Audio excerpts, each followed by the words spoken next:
Hello, people, and welcome you to my YouTube channel. And I remain it is Strides, and today I'll be delving into an issue that came up during the week. Okay, it's about Daddy Freed's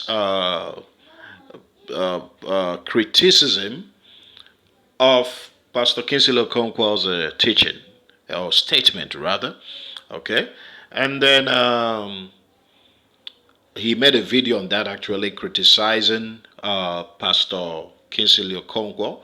Both of them are YouTubers. Both of them are on YouTube.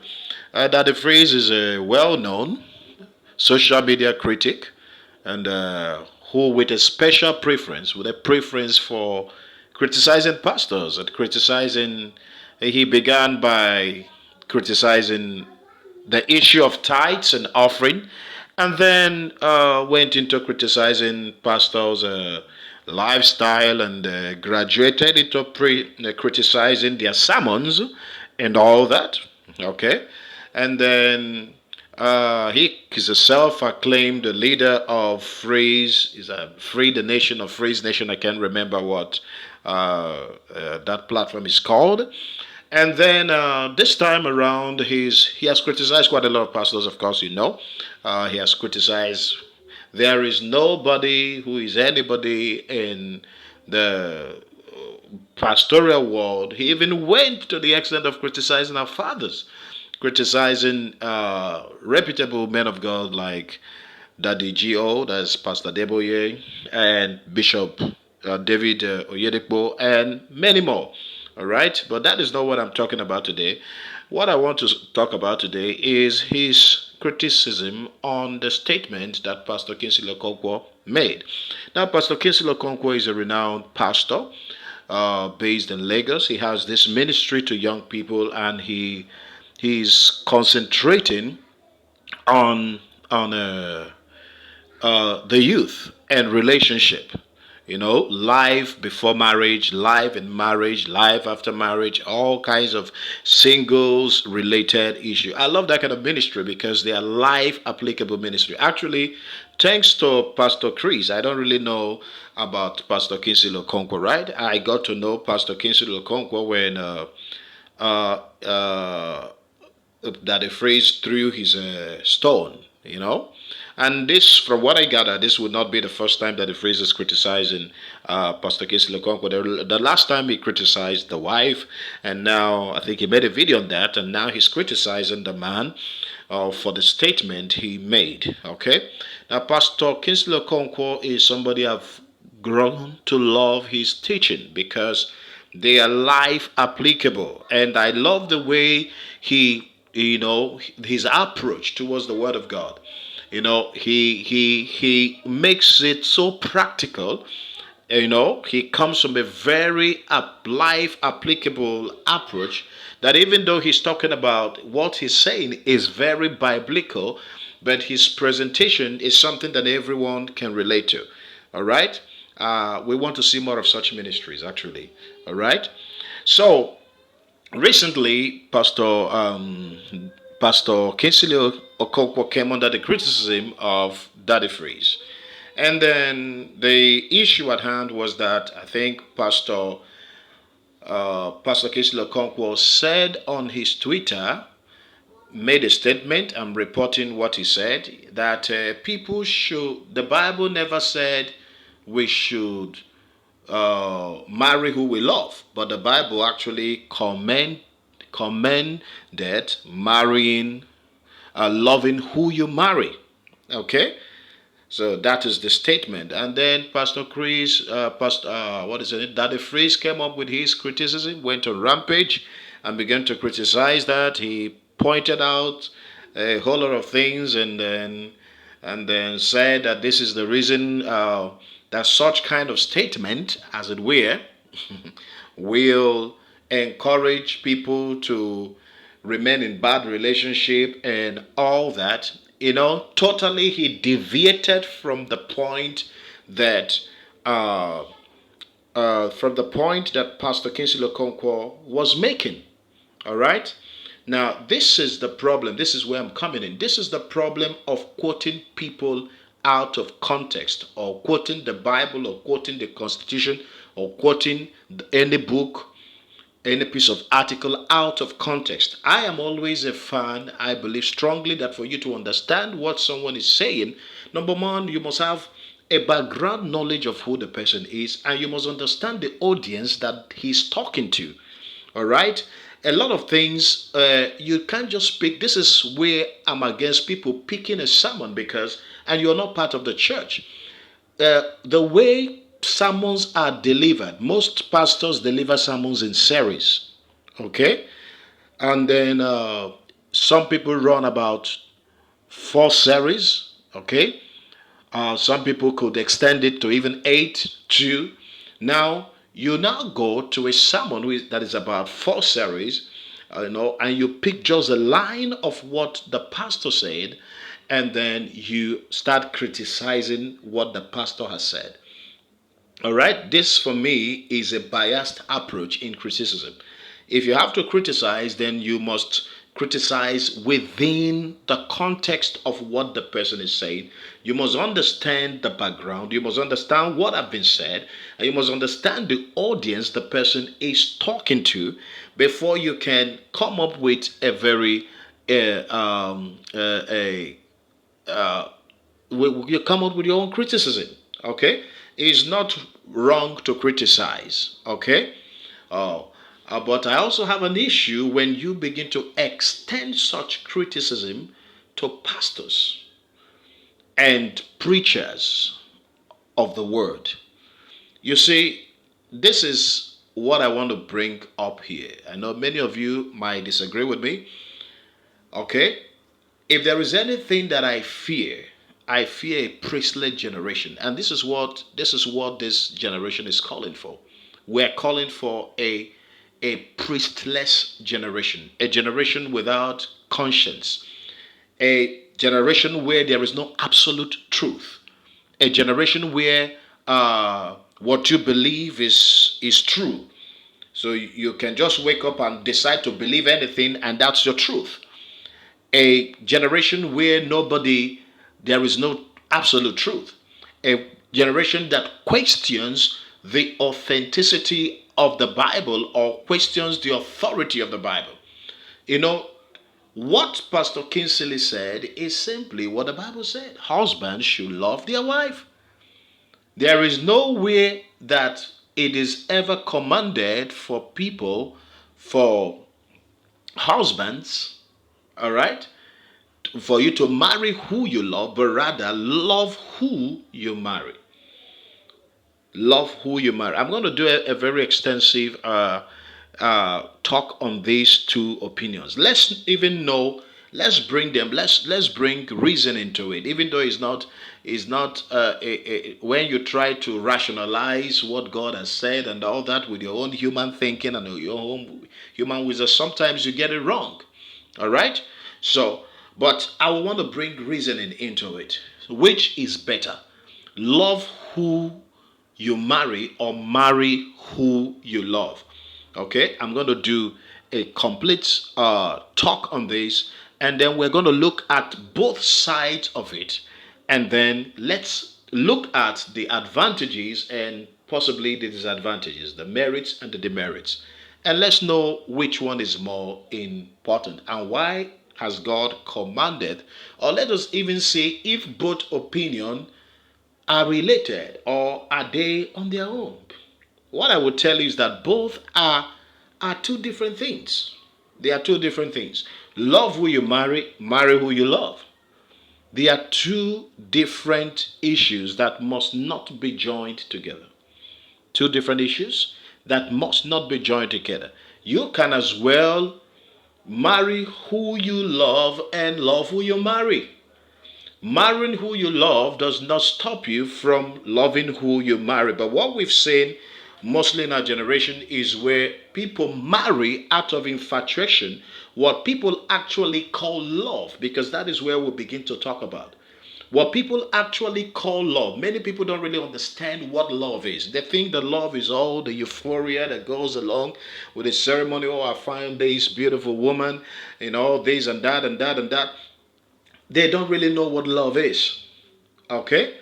So, we're going to look at it and from the perspective of actually knowing what love truly is. And then does and to see that both position does not actually disqualify the other. But what we've seen happening here is where people claim to love who they are marrying only for them after 6 months into the marriage and 2 months or 2 years into the marriage to begin to question if they ever loved the person. Okay, we live in a world that is so materialistically driven. Yes, people love money, people go for money. Okay, and people don't even understand what pure love and true love actually entails or demands.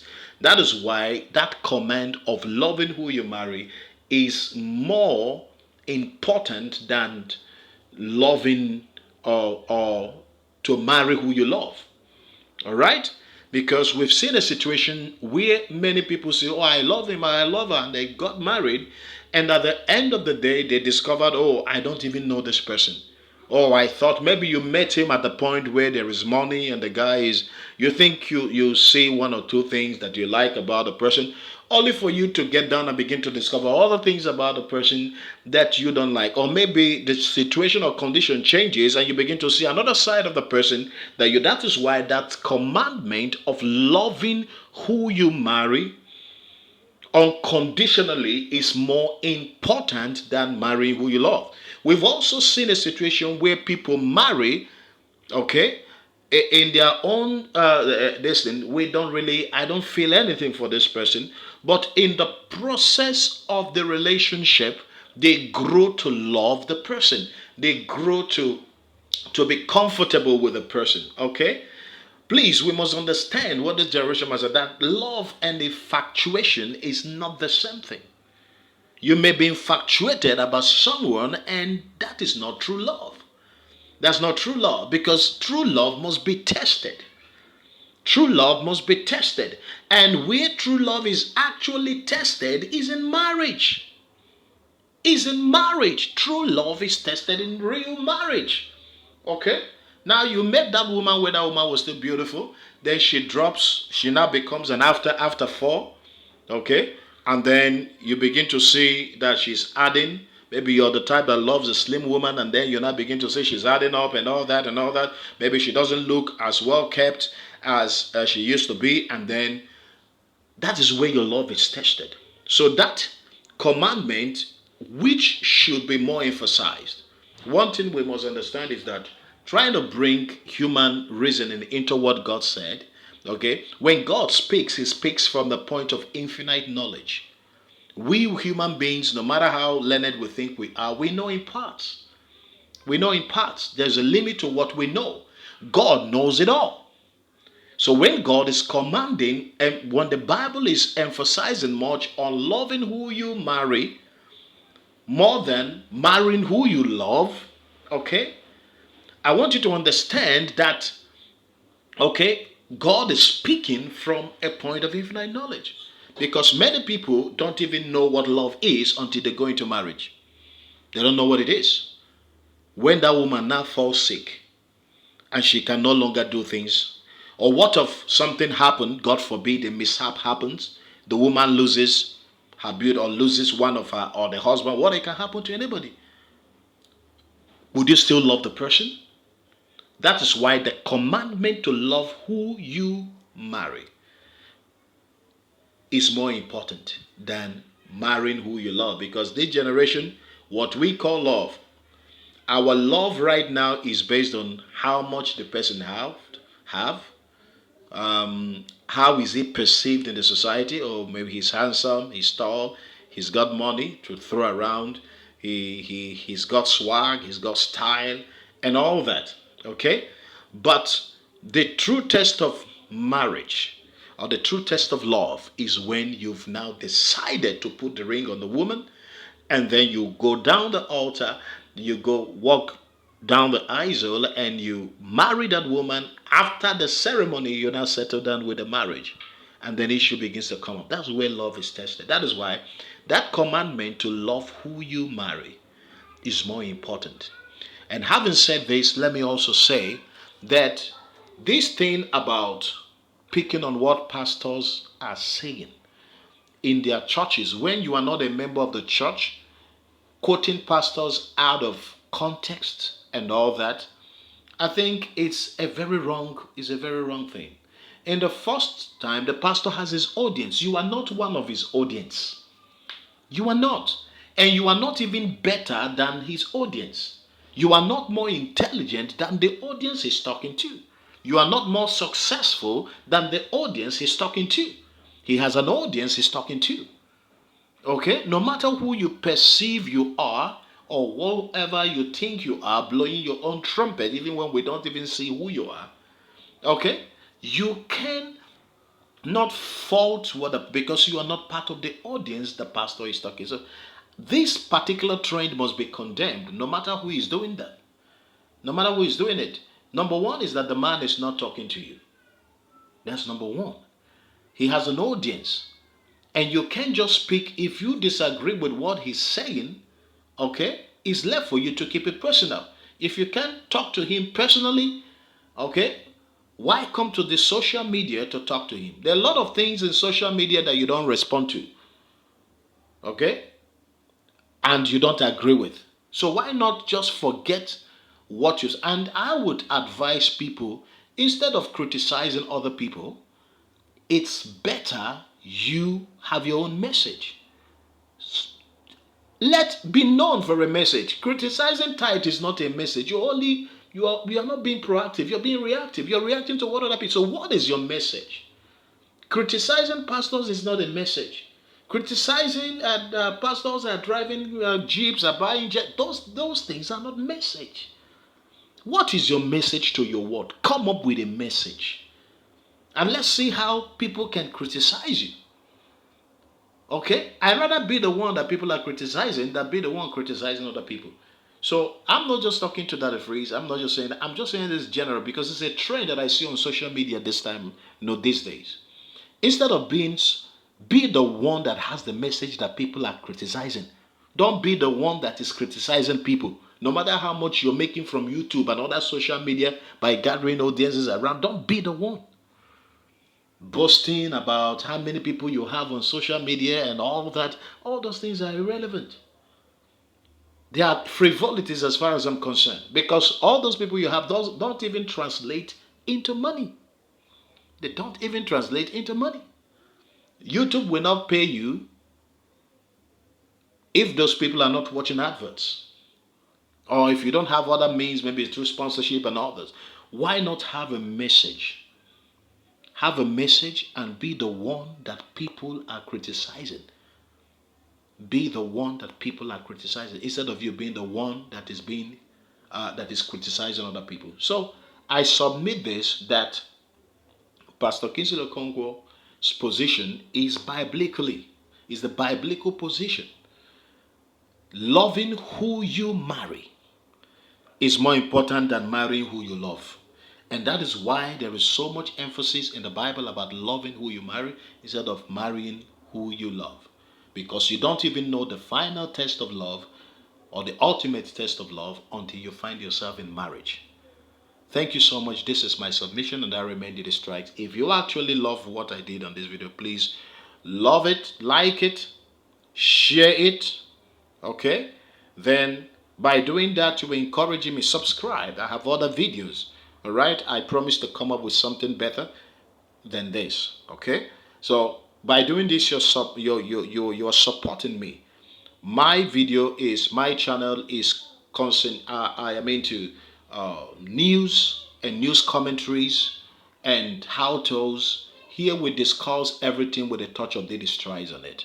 Thank you so much for watching and listening. Okay? Thank you so much. And this is Diddy Strides signing out.